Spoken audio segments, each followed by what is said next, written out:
은혜의 자리에 함께 하신 여러분들을 주의 이름으로 환영하고 축복합니다. 우리 자웅에 있는 분들과 함께 성도의 기도를 나누면서 서로 축복하는 시간 갖도록 하겠습니다. 보화를 캐냅시다. 희망이 됩시다. 우리 세 사람 이상 인사합니다. 보화를 캐냅시다. 희망이 됩시다. 보화를 캐냅시다. 희망이 됩시다. 보화를 캐냅시다. 희망이 됩시다. 아멘. 자비를 구하는 기도 두 번 고백하며 나아갑니다. 주여 나를 불쌍히 여기소서. 한 번 더요. 주여 나를 불쌍히 여기소서. 아멘. 주의 베푸신 구원의 은총이 오늘 예배하며 하나님을 더 깊이 알고 만나고 그 주님 손 붙들기를 원하는 저와 여러분들 가운데 함께 하시게 되기를 주의 이름으로 축복합니다.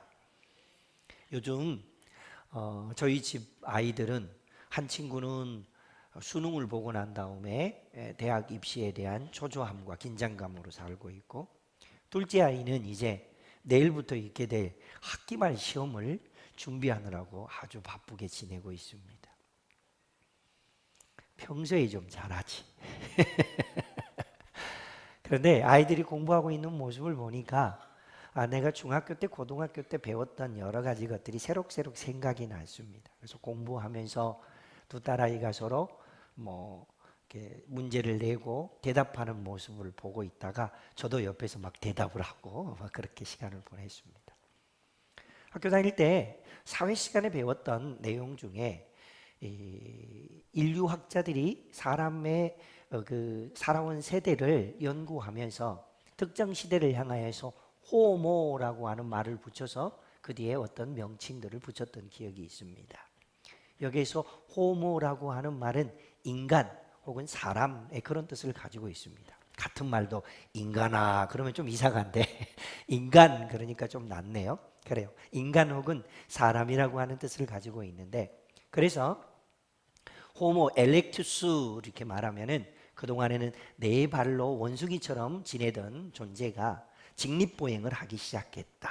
그리고 꼿꼿하게 서서 걸어다니는 때가 되었다 해서 호모 엘렉투스 그렇게 말을 했고요. 호모 사피엔스 그렇게 말하면은 지혜의 사람, 슬기로운 사람. 그동안에는 언어체계나 어떤 문자체계들이 별로 없었는데 말도 할 줄 알고 그것을 기록이나 문자나 그림 같은 것으로 남기기 시작했다라고 해서 호모 사피엔스 그렇게 말합니다. 그런데 이 말이 아주 고대 사회를 연구하는 인류학자들의 연구물로만 끝난 건 아니고요. 지금도 21세기를 살고 있는 우리에게도 호모라고 하는 말을 붙여서 다양한 형태의 호칭들을 쓰고 있는데, 그 대표적인 내용이 뭐냐 하면요, 인간을 가리켜서요 이렇게 말합니다. 호모 서치엔스 그렇게 말합니다. 이것은 인간은 검색하는 존재이다, 검색하는 동물이다, 이제 그런 뜻을 가지고 있습니다.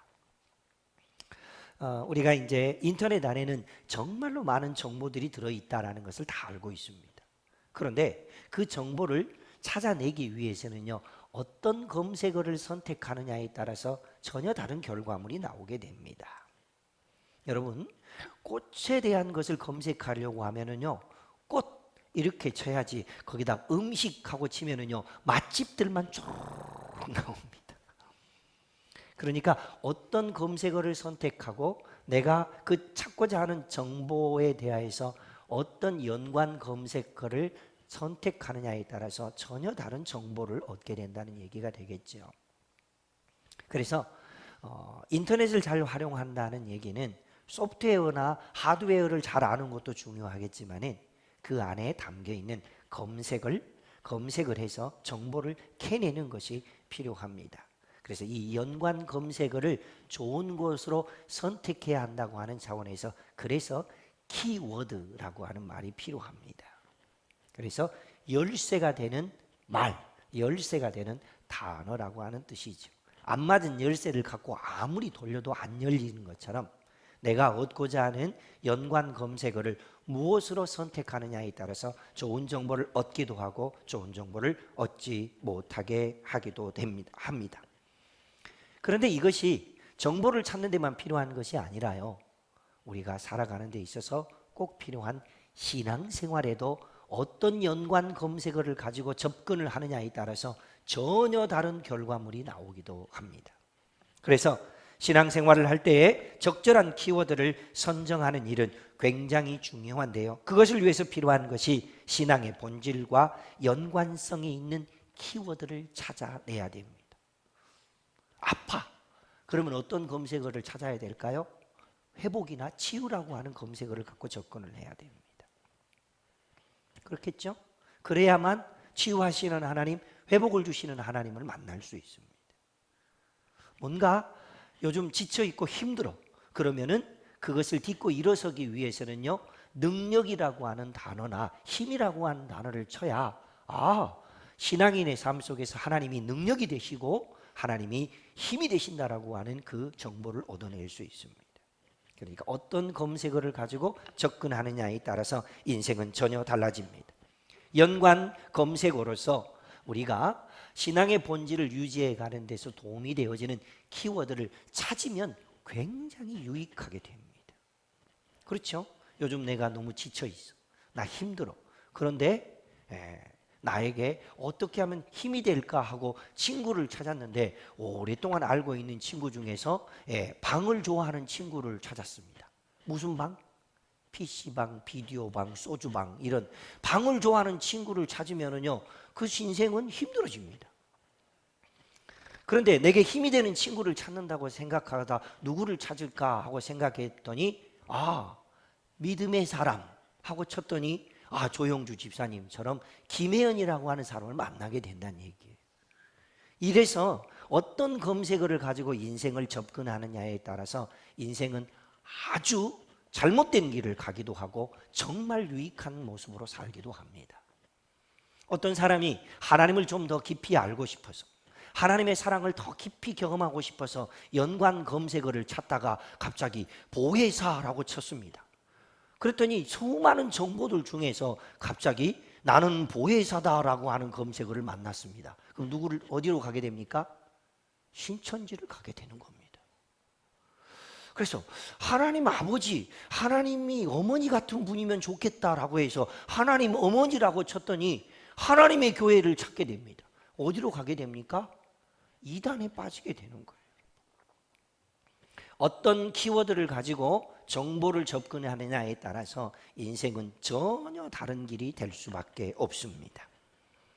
대림절을 살아가면서, 대림절 순례자로 살아가면서 우리에게 꼭 필요한 연관 검색어들이 몇 가지가 있겠죠. 그 대표적인 검색어, 첫 번째 검색어는 바로 이것입니다. 함께 읽습니다. 대림절 첫 번째 키워드는 기다림. 이 기다림과 관련해서는 이미 지난주에 말씀을 드렸습니다. 오실 메시아를 기다리는 것, 그것이 이미 2000년 전에 이루어진 일이라니까요. 그러면 지금 우리의 기다림은 뭐죠?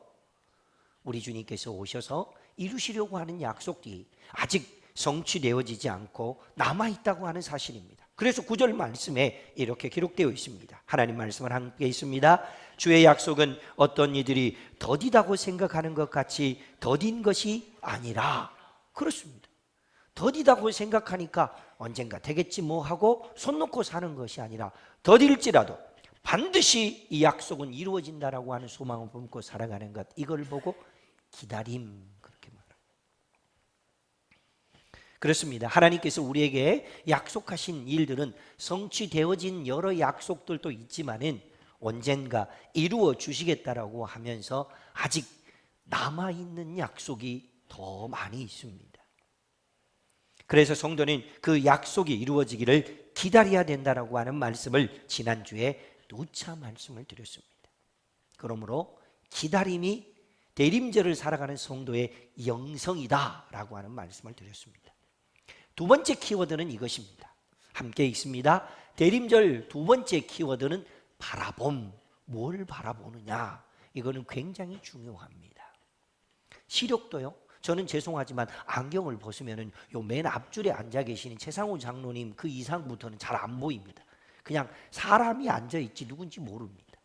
이런 사람을 보고 근시라고 그럽니다. 가까운 것만 잘 보고 먼 데는 못 본다. 그래서 너무 감사한 거는 가까운 데도 잘 보고 먼 데도 잘 보라고 안경이라고 하는 것이 있어서 저 뒤에 있는 저 조그맣게 써진 글씨도 보이고 죄송하지만은 예배 시간인데도 불구하고 딴짓하고 있는 청소년들의 얼굴 표정까지 다 보입니다. 이게 바라봄인데, 그러나 중요한 것은 가까이 있는 것만 바라보지 말고 뭔가 새로운 세계를 바라보아야 되는데, 그 바라봄의 원리를 오늘 본문 13절에서는 이렇게 말해주고 있습니다. 하나님 말씀을 함께 읽습니다. 우리는 그의 약속대로 의가 있는 곳인 새하늘과 새 땅을 바라보도다. 새하늘과 새 땅이 눈에 보입니까? 안 보이잖아요. 멀리 있는 이야기잖아요. 언제 이루어질지 모르는 이야기잖아요. 그런데 우리는 그 새하늘과 새 땅을 바라보아야 합니다. 왜요? 대림절을 사는 순례자에게 우리 주님께서는 재림 후에 펼쳐질 새하늘과 새 땅을 약속으로 주셨기 때문입니다. 성경에 등장하는 믿음의 사람들이 남다른 바라봄의 원리를 가지고 살았던 사람들이 많습니다. 그 대표적인 사람이 믿음의 사람, 믿음의 조상 아브라함. 이 믿음의 사람이 바라봄의 원리를 삶 속에서 구체적으로 부여잡았던 사람입니다. 그가 어떻게 이 바라봄의 원리를 삶 속에 적용하고 붙들었는지 창세기 13장 14절 말씀은 이렇게 기록하고 있습니다. 하나님 말씀을 읽습니다. 롯이 아브라함을 떠난 후에 여호와께서 아브라함에게 이르시되 너는 눈을 들어 너 있는 곳에서 북쪽과 남쪽 그리고 동쪽과 서쪽을 바라보라. 보이는 땅을 내가 내 자손에게 주리니 영원히 이르리라. 아멘. 뭔가 보이겠다는. 그런데 실제적으로 지금 현재 아브라함의 눈에는 뭐가 보일까요? 지금 아브라함의 눈에는 뭘 보고 있을까요? 그래서 주님이 찾아오셔서 왜 뭔가를 바라보라고 하셨을까요? 갈대아 우리에 살고 있었던 아브라함이 조카 롯을 데리고 이주하다가 하란 땅에 정착해 있었습니다. 다시 한번 그를 재촉하신 하나님께서는 약속의 땅, 내가 내게 지시할 땅으로 가라고 하는 약속을 주셔서 계속해서 자리를 이동하고 또 옮겨서 결국 가나안 땅이라고 하는 곳에 도착했습니다. 그곳에 도착해서 살고 있는데 하나님께서 복 주셔서 아브라함에게도 복을 주시고 롯에게도 복을 주셔서 그들에게 있는 양을 비롯한 모든 가축들이 점점 숫자가 많아지고 그 양들을 치고 먹이는 사람들이, 목자들의 숫자도 점점 많아지는데, 보니까 초지와 물이 있는 곳은 정해져 있고 제한되어 있는데 사람의 숫자도 많아지고 짐승의 숫자도 많아지니 이걸로 인하여서 서로 좋은 꼴이 있는 곳, 좋은 물가가 있는 곳을 먼저 선점하기 위해서 계속 티격태격 세우고 싸우고 갈등하는 일이 벌어졌습니다. 이때 기도했던 믿음의 사람 아브라함이 롯에게 하나님의 지혜를 가지고 이렇게 묻지요. 네가 어느 편을 선택하여라. 그러면 나는 네가 선택하지 않는 다른 편을 선택하겠다. 그런데 당시에 소알 땅이라고 하는 땅은 물이 많고 초지가 많은 좋은 땅이었는데 그 땅에 있는 대표적인 두 도시가 소돔과 고모라였지요. 그래서 누구라도 그 땅을 먼저 선택하고 싶겠지요. 그래서 롯이 삼촌, 저는요 소알 땅을 선택하겠습니다. 오케이, 그럼 너 소알 땅 선택해라. 그리고 보내고 났더니 자기 땅을 보니까 뭐예요? 적박한 땅, 양을 먹이기에 쉽지 않은 땅, 많은 가축과 식솔들을 거느리기에 힘든 땅, 그 땅을 바라보고 있습니다. 아이고, 내가 먼저 선택할 것을. 그런 마음이 왜 없었겠습니까? 인간인데. 그러고 있을 때에 하나님께서 아브라함에게 찾아오신 거예요. 북쪽과 남쪽을 향하여, 동쪽과 서쪽을 향하여 네가 바라본 대로 그 땅을 내가 너에게 허락할 것이다. 너의 자손에게 영원히 줄 것이다. 약속해 주셨습니다. 이때 아브라함이 품었던 것, 아브라함이 붙잡았던 것이 있는데 그게 바로 이것입니다. 따라해 봅니다. 바라봄의 원리. 뭘 바라보느냐에 따라서 삶이 달라집니다. 첫 번째, 그에게 하나님께서 찾아오셔서 바라봄의 원리로 제시하시고 또 가르쳐 주셨던 것은 이것입니다. 첫 번째, 함께 읽습니다. 눈을 들어 바라보라. 눈을 들어서 바라보아야죠. 하루 종일 땅만 쳐다보면은요, 동전 한 두 개 하고 옷빈 한 개 정도 하고 뭐 단추 한 두 개 정도는 주술 수 있습니다. 하루 종일 땅만 쳐다보고 다녀보세요. 그러나 눈을 들면 위대한 일을 행하시는 하나님을 바라볼 수 있습니다. 그래서 시편 기자는 말하고 있죠. 눈을 들어 산을 보라. 천지를 지으신 여호와가 우리 하나님이시다라는 것을 고백하고 있지 않습니까? 그러므로 우리는 눈을 들어서 내가 볼 수 있는 세상의 관점, 땅의 관점, 인간의 관점이 아니라 하나님의 관점으로 세상을 보고 세상에 소망을 두며 살아갈 수 있게 되기를 주의 이름으로 축복합니다. 믿음의 사람은 동일한 상황, 동일한 일, 동일한 조건을 내 관점으로가 아닌 하나님의 관점으로 바라볼 수 있는 사람을 보고 우리는 믿음의 사람이라고 말합니다. 사람의 관점으로 보면 뭐라고 어떻게 될까요? 싸우지요. 왜요? 네가 보는 것과 내가 보는 게 다르니까요. 앞에서 보는 것과 뒤에서 보는 모습이 다르니까요. 그러니까 각 사람이 보는 것이 내가 본 것은 이것이다고 말하지만 뒤에서 본 사람은 다른 것을 보았잖아요. 그러니 사람의 눈으로 보는 것을 가지고 서로 살면 갈등할 수밖에 없고 다툴 수밖에 없습니다.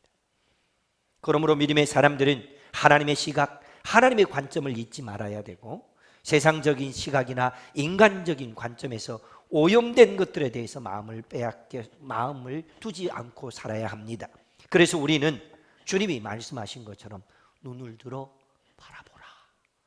그래서 위대하신 하나님에게 관점을 두고 소망을 두고 살 수 있기를 주의 이름으로 축복합니다. 두 번째는 이렇게 바라보아야 합니다. 함께 합니다. 넓게 바라보라. 넓게 바라본다는 얘기는 멀리까지 바라본다는 얘기를 말하는 것입니다. 하나님께서는 아브라함에게 동서남북을 바라보라고 말씀하셨습니다.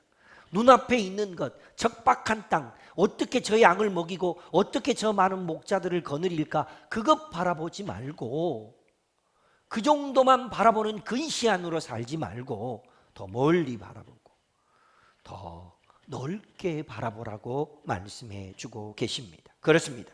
인생은 당장 눈앞에 있는 것만 바라보면은요 늘 불안하고 답답하고 걱정거리가 많고 쫓기고 살아갑니다. 그러나 멀리 바라볼수록 여유가 생기지 않습니까?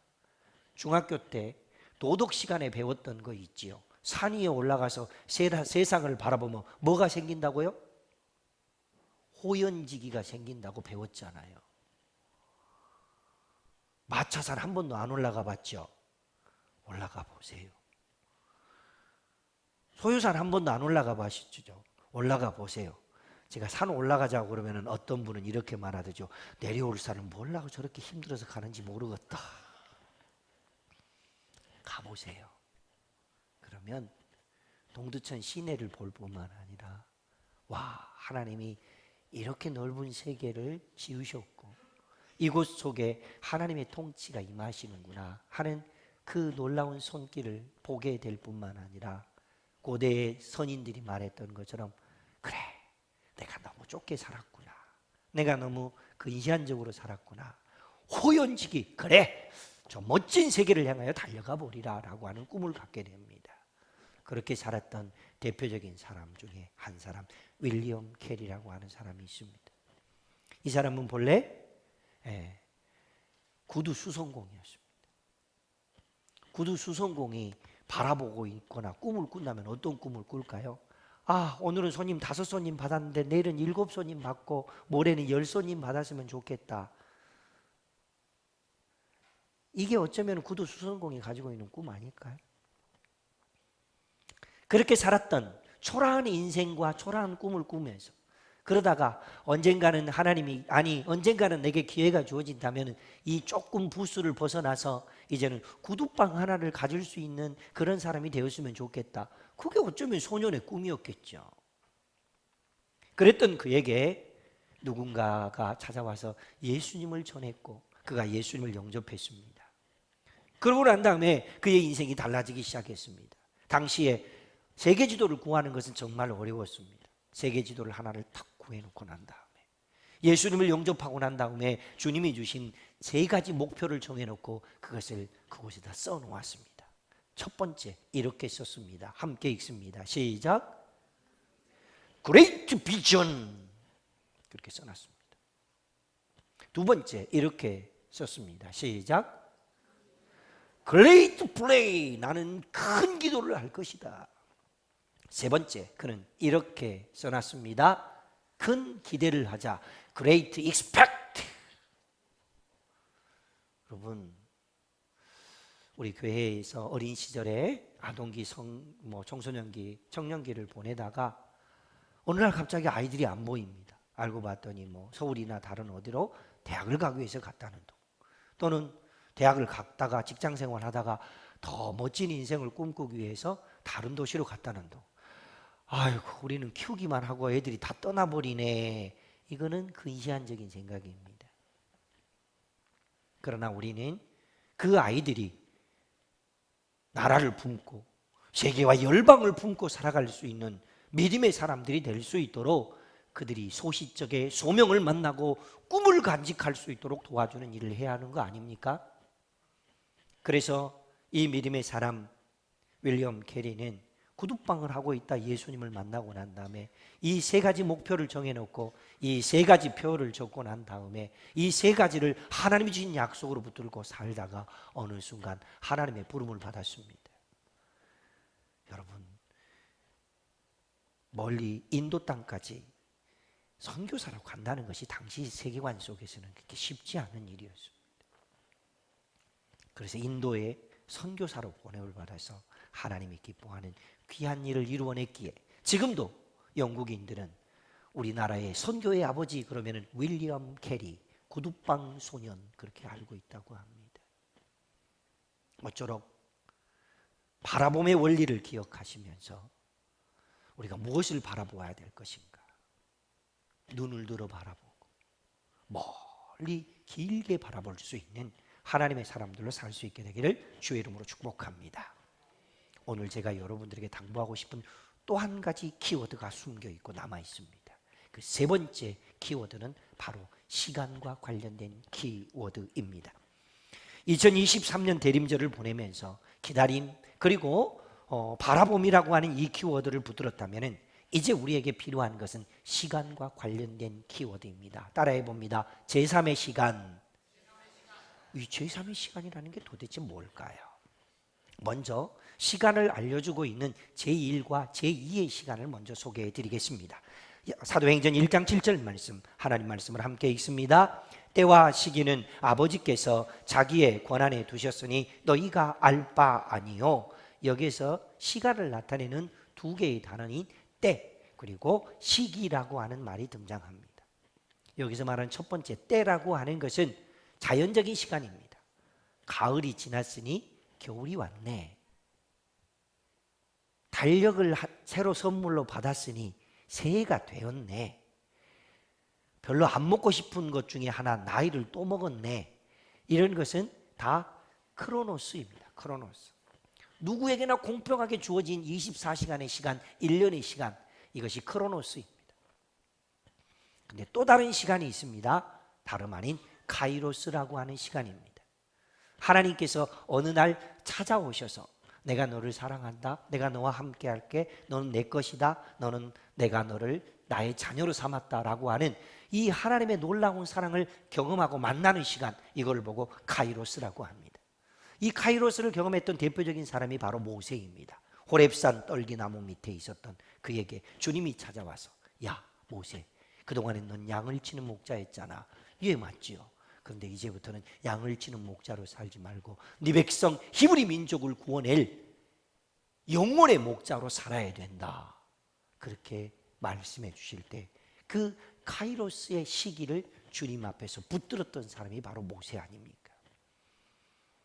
아침이 되면 새로운 태양이 뜨는 것 같고 또 낮이 되었으니 가족들을 먹이기 위해서 배를 띄워서 노저 나아가서 갈릴 위해서 그물 던져 물고기 잡아왔던 사람 베드로, 그에게 주님이 어느 날 갑자기 찾아오셨습니다. 이제부터는 네가 물고기를 잡는 어부가 아니라 사람을 낚는 어부가 되게 하리라. 그때 그 카이로스의 은총을 경험했던 베드로가 물고기를 잡으려고 하는 도구들을 버려두고 주님을 쫓아갔다. 다 알고 있는 사실입니다. 그럼 제가 여러분에게 묻겠습니다. 하나님의 교회를 통하여서나 하나님이 허락하신 은혜를 통하여서 여러분에게 카이로스의 은혜가 몇 번쯤 왔습니까? 그리고 몇 번쯤 붙들었습니까? 그리고 지금도 붙들고 살고 계십니까? 바라기는 남처럼 살아가는 자연적인 시간 속에서만 살지 마시고 지금 우리 가운데 임재하셔서 내가 너와 함께 한단다, 내가 너를 붙들어 줄게 하고 우리와 함께 하시는 그 위대하신 하나님을 경험하며 살아가는 카이로스의 은총 속에 살아가는 복된 하나님의 사람들이 되시길 축복합니다. 여기까지만도 대단한데 그 다음 제3의 시간이라는 것이 있는데 그 제3의 시간을 알려주는 말씀이 바로 마가복음 1장 15절 말씀입니다. 하나님 말씀을 함께 읽습니다. 때가 찼고 하나님의 나라가 가까이 왔으니, 여기에서 말하는 이 때라고 하는 시간은 아까 처음 말했던 크로노스하고는 다른 새로운 때입니다. 이 때는 다름 아닌 제3의 시간 플레로마라고 하는 시간을 말하는데 이것은 바로 하나님이 정해놓은 시기입니다. 하나님이 정해놓은 시기가 있죠. 가을이 되면 열매들이 맺는다. 하나님이 정해놓은 시기입니다. 뭐 요즘은 농사기술법이 발달해서 딸기를 어제 먹었네요. 허허라. 어렸을 때는 모내기 할 때 담벼락 밑에 있는 딸기를 따 먹었는데 지금 어떻게 12월 달에 딸기를 먹을 수 있었습니다. 그러나 그렇게 인간이 가지고 있는 기술력을 가지고 무언가를 만들어내는 그것은 하나님의 때하고는 상관이 없습니다. 하나님의 때, 예수님께서 하나님 나라 공생애를 이루고 싶어 하는 때가 7살 영재처럼 그때는 못했을까요? 15살 청소년 때는 못했을까요? 25살 청년의 때는 못했을까요? 아니요. 하나님의 때를 예수님은 기다렸고 30살이 되었을 때에 비로소 때가 찼고 하나님의 나라가 임하였으니 회개하고 복음을 믿어라라고 그때부터 사역을 시작했다는 얘기입니다. 아이고 통장 빨리 깨서 투자했었으면 지금쯤 주식 부자가 되었을 텐데 이런 때 말고, 아이고 그때 15평짜리 땅이라도 사놓을 걸 지금 그랬으면 몇 억 벌었을 텐데 그런 때 말고, 우리 하나님께서 우리 가운데 임하셔서 내가 너를 향한 때가 지금이다라고 말씀할 때 그것을 붙들고 하나님의 뜻을 쫓아 살 수 있기를 축복합니다. 그것을 알 수 있는, 내 때를 알 수 있는 소중한 것이 어떤 걸까요? 예, 설교자가 설교를 할 때 귀담아 잘 들으셔야 돼요. 그때 하나님의 때를 붙들 수 있습니다. 그 플레로마를 그때 붙들 수 있습니다. 내 옆에 기도해 주는 사람들이 야, 너 좀 이렇게 좀 했으면 더 좋을 것 같대 라고 말할 때 죄송합니다. 오해하지 말고 들으십시오. 존말할 때 순종하십시오. 그게 하나님의 때예요. 그러면 나중에 언젠가 주님이 뭐라고 말씀하실까요? 내가 몇 번이나 설교자를 통해서 너에게 몇 번이나 말했는지 모른다. 기도하는 믿음의 사람들을 통해서 너에게 몇 번이나 찾아갔는지 모른다. 그때마다 너는 안 잡더라? 그 뭐라고 말씀하실래요? 몰라서 그랬는데요? 때는 늦으리. 이게 플레로마입니다. 하나님의 때를 붙들고 살아갈 수 있기를 주의 이름으로 축복합니다. 그렇다면 우리가 이 하나님의 때를 믿음으로 산다는 얘기는 어떤 것일까요? 내 스스로가 이것이 하나님의 때라고 만들어 놓고 난 다음에 하나님의 때라고 그러면 아니라는 거예요. 하나님의 때가 아닌데 스스로 막 팔 걷어붙이고 다니면서 하나님의 때라고 외치는 경거망동하는 행동 다 아니라는 겁니다. 플레로마를 실제적으로 내 개인 안에서 플레로마를 우주적이고 그리고 하나님이 기뻐하시는 그 거룩한 뜻을 이루어내는 그 믿음의 모습으로 역사적으로 이루어내기 위해서 우리가 함께 적용해야 될 2가지 적용 포인트를 여러분에게 알려드리겠습니다. 굉장히 중요합니다. 함께 읽어봅니다. 1. 시작. 개인적으로는 기도하되 응답받고 이루어지는 때는 하나님의 손에 달려있음을 믿고 기다리며 바라봅시다. 아멘. 기도해 왔는데 아이고 기도해도 한 번도 들어준 적도 없고 응답받은 적도 없는데 뭐 이렇게 말하는 사람들도 더러 있잖아요. 그러나 나는 기도할 뿐이고 응답하시는 분은 주님이십니다. 그렇게 주님이 주신 기도의 제목을 부여잡고 믿음으로 살 수 있기를 축복합니다. 두 번째 함께 읽습니다. 역사적 우주적으로는 재림은 주님이 하신 약속임을 믿고 기다리며 바라봅시다. 2000년 전의 성도들도 마라나타 주 예수여 어서 오십시오 하고 그때부터 기다렸습니다. 근데 지금 우리가 안 기다린다고요? 다 말하죠. 말세다. 그런데 안 기다리고 산다고요? 그런데 하나님의 이 플로레마의 때를 기억하면서 손 놓고 산다고요? 그럴 수 없습니다. 모쪼록 개인적으로 기도하고 있었던 제목들을 향하여서도 응답될 때까지 기도하시기 바랍니다. 우주적이고 역사적인 하나님의 때가 이루어지기를 기대하면서 하나님, 내가 그 때를 바라보며 살겠습니다. 혹 내 때에 주님의 임재를 경험하지 못한다 할지라도 나는 준비된 모습으로 주님 앞에 들려 올라가겠습니다. 이런 소망을 품고 살 수 있기를 주의 이름으로 축복합니다. 그렇게 하나님의 뜻을 이루며 살았던 대표적인 사람이 있었죠. 노아라고 하는 사람입니다. 처음부터 노아에게 지금부터 방주를 지어, 그러면 내가 딱 120년 되면 내가 너에게 찾아올게, 그렇게 말씀하셨다면 아마 힘들었어도 120년을 기다릴 수 있었을 것입니다. 그러나 그때는 모른다니까. 언제 일어날지 몰라. 그냥 지어서 완공해놓고 보니 120년이 지났는데 120년 지나고 나니까 그때 하나님의 심판이 비와 물로 임했다라는 사실입니다. 하나님의 때 플레로마, 어느 때인지 내 손에 잡히지 않고 내 눈으로 보이지 않고 내 귀에 들리지 않고 내 느낌으로 체득할 수 없는 것이지만 하나님의 때를 바라보면서 믿음으로 살아가는 대림절 순례자들이 되시기를 주의 이름으로 축복합니다. 지난주 말씀드렸던 것처럼 대림절을 사는 순례자에게 필요한 첫 번째 영성은 다름 아닌 기다림의 영성이었습니다. 두 번째는 바라봄의 영성입니다. 그리고 세 번째 키워드, 제3의 시간으로 우리에게 주어지고 있는 이 플레로마, 하나님의 때를 바라보는 믿음, 그것을 가지고 살아가는 하나님의 백성들 되시기를 주의 이름으로 축복합니다. 그러면 어떤 일이 벌어질까요? 그때 나도 우리 교회도 세상의 희망이 되고, 나도 우리 교회 안에도 우리 가정과 하는 일 속에서도 하나님의 이야기가 가득하게 될 줄로 믿습니다. 이 은총의 때를 바라보며 살아가는 하나님의 사람들 되시기를 주의 이름으로 축복합니다.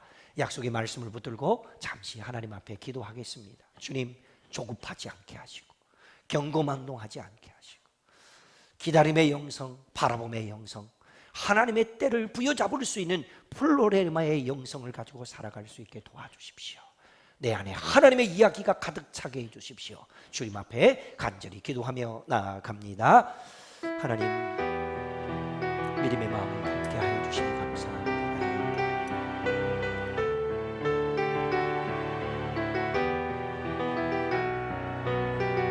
주의 약속이 우리 가운데서 이루어지고 하나님께서 허락하신 믿음의 때가 있음을 놓치지 않게 하여 주시되 하루 살아가는 것도 은혜입니다. 그 살아가는 삶의 자리 속에 하나님이 임재하셔서 내 손 잡아주시고 나를 불러주신 것도 은혜입니다.